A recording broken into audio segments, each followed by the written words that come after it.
Hello, everyone. My name is Jamila Powell, and my topic for today is the Perfectionist Guide to Achieving Goals, how to choose progress over procrastination.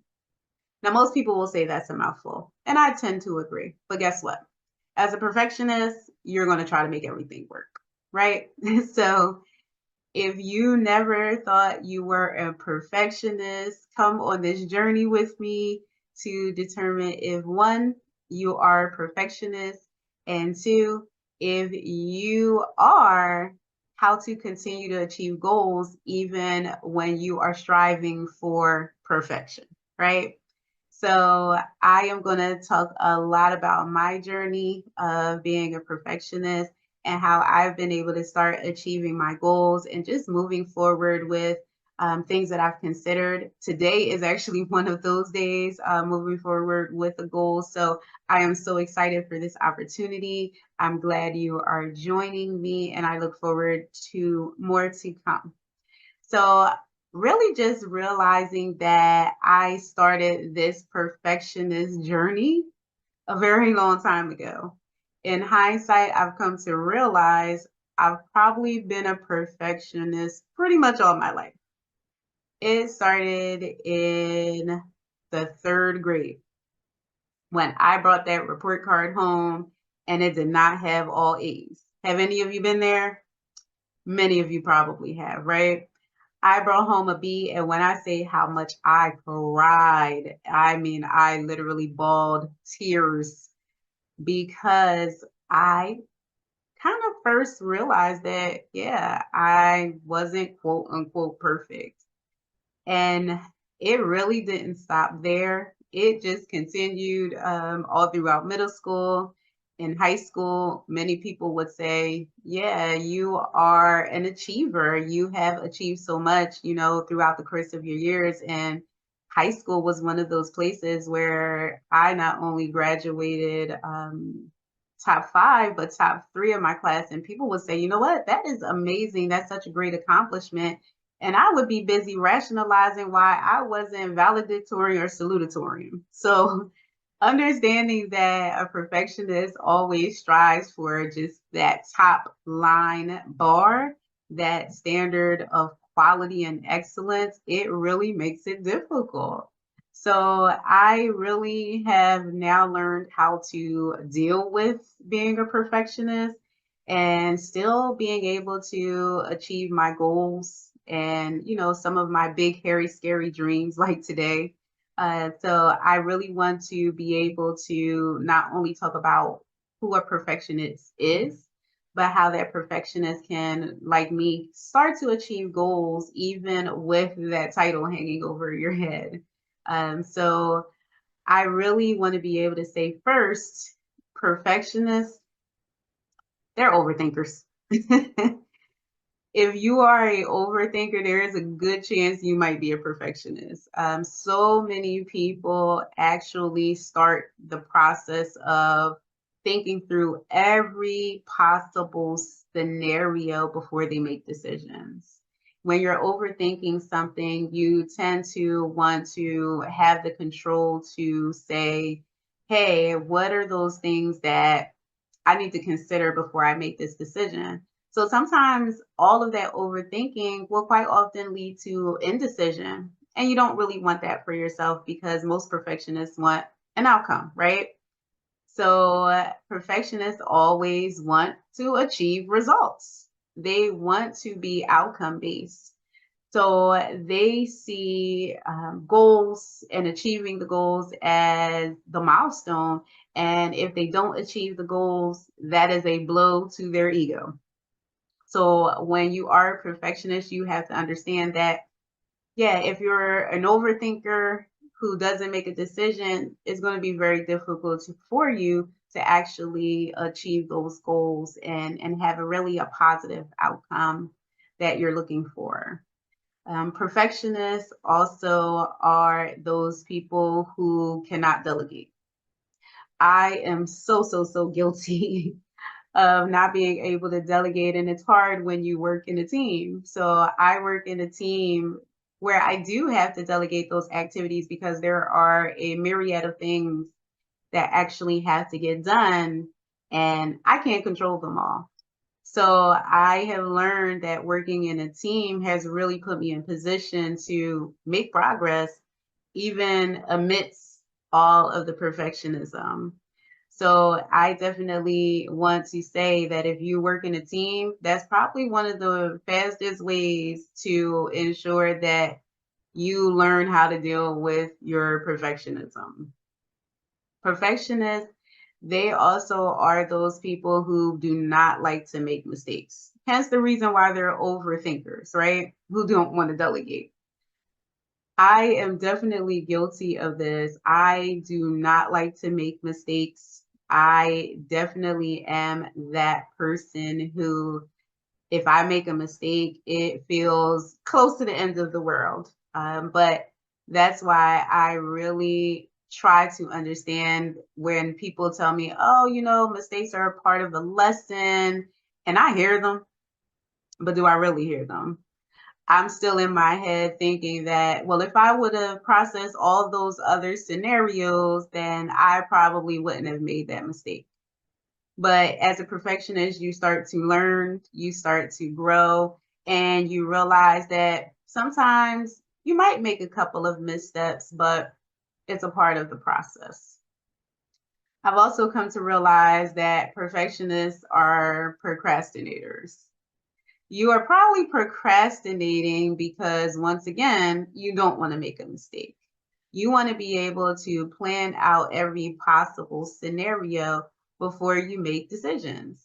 And I understand because most people tend to want to make a decision that is going to lead to results, that are going to lead to the most effective outcome. So it's very difficult, and you sometimes put off decisions in order to find the best possible decision and make the best possible decision.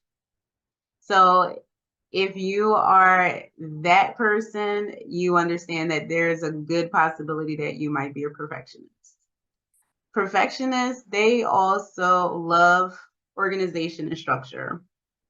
I am that person who will consistently move things around, and if someone moves that thing out of place, I know, right? So if you feel like you are that person, yeah, you could be a perfectionist. So organization and structure are important in a lot of areas of life.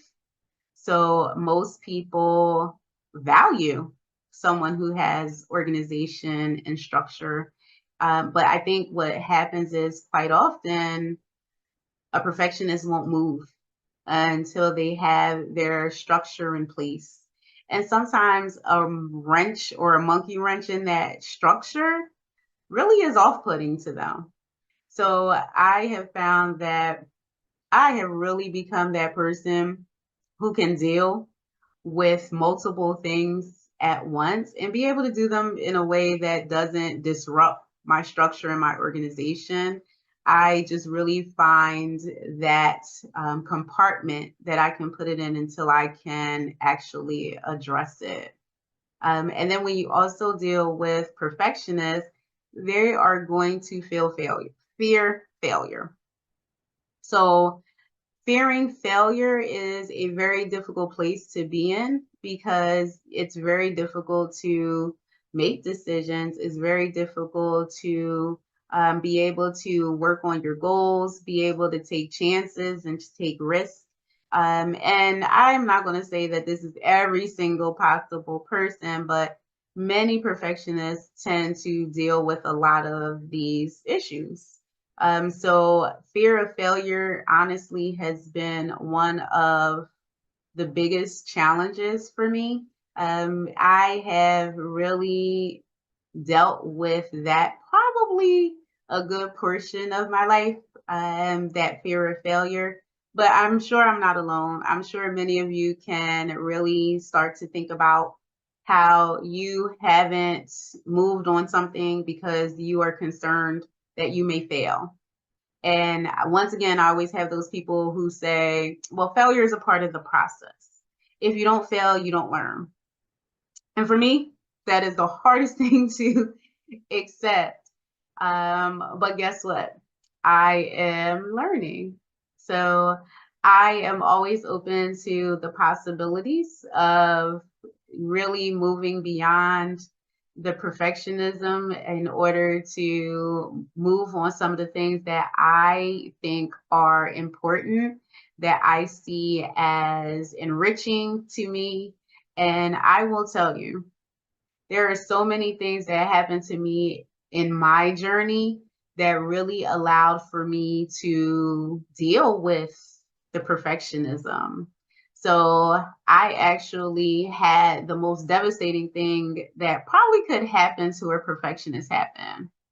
I actually was fired from a job. That was such a blow because I had never failed at something that deep before or that serious before. So that was definitely a blow to me. And even if it was a position that I probably knew that I was going to move on from, it really was the start of the process of learning that, yeah, girl, you are not perfect. I also, really started to learn that things in life don't always go as planned, but you learn to roll with the punches. So when I did get fired, I actually had to take a job that I thought was not the job for me. I really just wanted to be able to get that firing off of my resume, and I took something that was the first thing I can find that was in my field. And as a perfectionist, when I say that hurt so badly, it is an understatement. So I really had to deal with not only being fired from a job, but also taking a position that I really did not think was the best position for me or the best use of my talents and skills. But what I found is that detour in life actually led this perfectionist to what I have now realized is a position that's been good for me. I am currently in a position in my professional life that really allows for me to work with clients in such a way that I can't be a perfectionist. I can't be a procrastinator. I can't be an overthinker, but I can still have organization and structure rights because I can't let it all go. I can't let all that perfectionism go.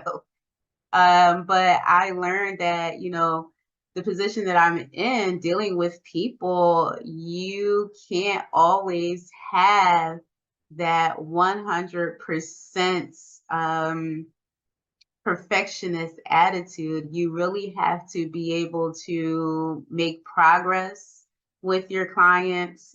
You really can't procrastinate when it comes to your clients because they're trying to achieve their goals and you're working with them to achieve their goals. So I think, being fired from the job, I now realize is probably one of the better things that happened to me when initially I thought that it was such a devastating blow, because it was a blow to my ego and it was really something that I learned that I had failed at. And that was very difficult to deal with. But you know how people say that letdown kind of sets you up for your comeback. So, the good part is during that comeback, I actually started to learn how to deal with what I called perfectionism in my life. I realized that there were things that you had to move on and you had to do it with a deadline in mind. So going to a position where you're now in a supervisory role and people are depending on you and people need you to delegate tasks to them. You need to work with people as a team in order to achieve metrics and milestones and reach goals within a specific deadline, kind of put you in position to remove some of those challenges or those things that most perfectionists are dealing with in order to really see a positive outcome and achieve your goals. because what you've come to realize is that if you don't achieve a lot of goals, yeah, that's really a blow to you. So you try to find a way to just start navigating your personality as a perfectionist in order to move forward. So how did I begin to move forward? I actually started to put a lot of those qualities that perfectionists have to work for me, to work in my favor. I actually started to use those organizational and structured skills to plan. So because most perfectionists are overthinkers, I actually began to start planning my day prior to the day. Now, I know you are saying it, girl, how are you planning your day? And something is going to be a monkey wrench in that day. You're absolutely right. Usually there's something that is a monkey wrench in my day, but at least I know what I plan to do. I know what my goals are for that day. And if I don't necessarily achieve all of them, I know there's always tomorrow, right? So I definitely start pre-work and pre-planning, and using that organization and structure to help me in accomplishing not only my daily goals, but my weekly, monthly, and quarterly goals, not only in my professional life, but my personal life. I actually, used a lot of the skills that I had and a lot of the characteristics I had as a perfectionist to help me make progress. So what I was learning is that when you weren't meeting those deadlines, you couldn't make progress. So when I was also doing that pre-planning, I was also laying out for myself goals. And I think most people, when they are looking at their goals, they always look at that big, hairy, scary end goal, but they don't necessarily look at the all of the steps that it takes to get to that goal. I think what I've started to develop for myself is a plan of action that takes me step by step to get to that big, hairy, scary goal. And a lot of that starts with that pre-planning, that pre-work, and that structure, right? So I put the structure to work for me. In addition, I really started to learn how to trust the team around me. So when you're trusting the team around you, you're trusting them not because you're just giving out trust now. That's probably pretty hard for a perfectionist. But you are giving them the tools and the resources that will allow them to do the work in such a way that you feel very comfortable delegating it to them. And I think a lot of perfectionists also get pleasure out of being able to show others how, to work in a manner that they see as efficient, in a manner that they see as organized. I think that has helped me because I sometimes, when I'm training other coworkers or any of my peers or just people around me, I realize that sometimes they appreciate that structure and they're understanding me more because of the fact that I'm able to give them a well thought out process. So when I give them that well thought out process and I'm really telling them how to act on these things and how to produce a work product that, is going to be very efficient and effective, I think it actually makes it easier not only for me to be able to delegate to them. Quite often they'll say, hey, that makes it easy for them. They'll tell me it makes it easy for them because I'm able to really go through that entire process. And not that every single person needs that step by step by step by step process.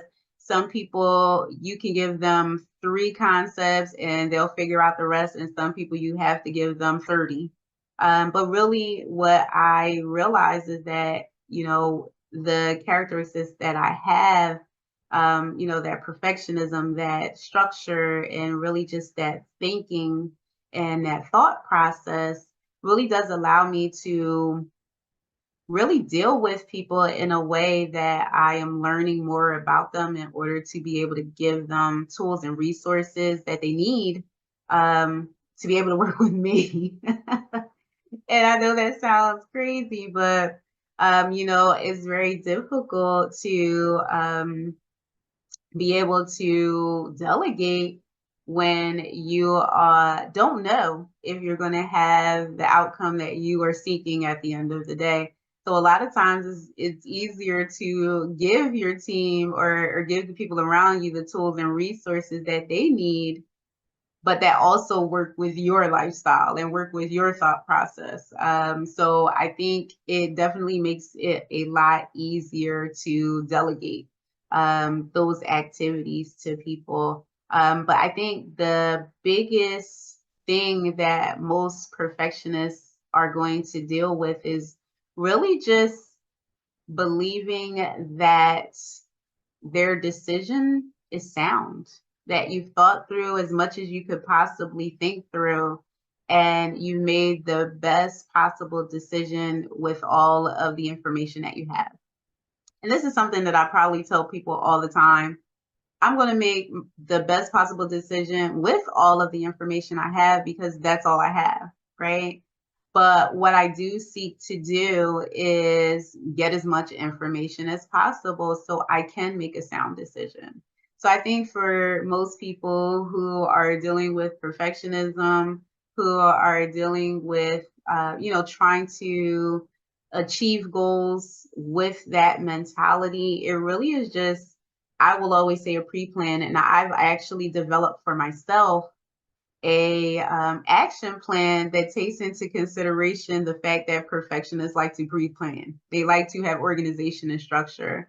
So if you feel like you are a perfectionist and you want to just discuss with me not only my journey, but also discuss with me how I use my action plan to achieve goals and move from progress, away from procrastination and move into progress, feel free to contact me.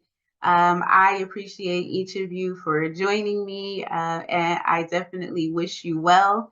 I wish you much progress and success in achieving your goals, even if you are a perfectionist, because I know you will achieve your goals. It might be a little bit harder than most to actually make the decision and actually take that leap of faith, but I know for a fact you will achieve your goals because you are a person who is results oriented. You love results and you love achieving goals and you love celebrating wins. But I will also always say, just celebrate the small wins because that's what makes the journey a lot easier when you're celebrating the small wins. And each of those small wins takes you to the bigger win. So, as a perfectionist, from one perfectionist to possibly another out there, I just wish you well and I wish you much success in all that you do.